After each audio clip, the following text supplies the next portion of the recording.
আজকের ভিডিওতে আমাশা রোগ থেকে মুক্তি পাওয়ার একটা বিশেষ পরীক্ষিত মন্ত্রের কথা বলবো।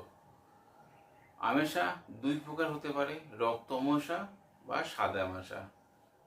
সাদা আমাশা বা রক্ত আমাশা যদি আপনার পরিবারের মধ্যে কোনো ব্যক্তির হয়, সেই জানে কি সমস্যা।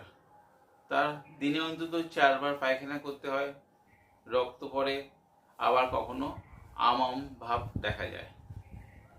এই রোগের ওষুধ করে যখন আপনারা কোনো ফল পান, আপনারা একবার প্রয়োগ করুন।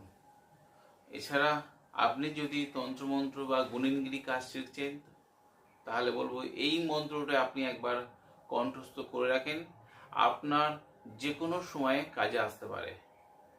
আপনি যদি কোনো ভালো গুরু পাচ্ছেন না, ভালো তন্ত্রমন্ত্র শিখতে পারছেন না, তাহলে বলবো আমার চ্যানেলের সঙ্গে যুক্ত থাকুন।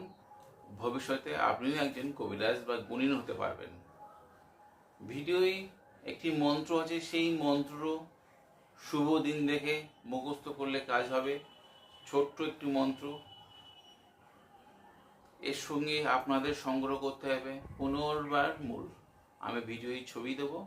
এই মূলটি সংগ্রহ করতে হবে আপনাদের শনিবার বা মঙ্গলবার দিন।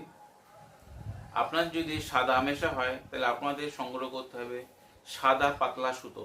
সাথে হাতের মাপে 7 সুতো নেবেন, আর 15বার মূল নিয়ে ভিডিওই মন্ত্রটা 21বার পাঠ করে 21বার ফুঁক দিয়ে যে রুগীর সাদা আমাশা হয়েছে সেই রুগীর বাম হাতে, এই বাম হাতে পরিয়ে দেবেন।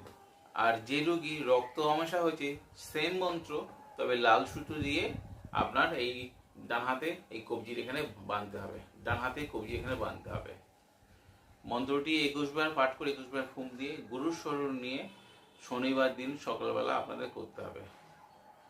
মন্ত্রটি ভিডিও শেষে দিয়ে দেবো, আপনারা দেখে নেবেন, এবং ছবিটা দিয়ে দেবো, দেখে নেবেন।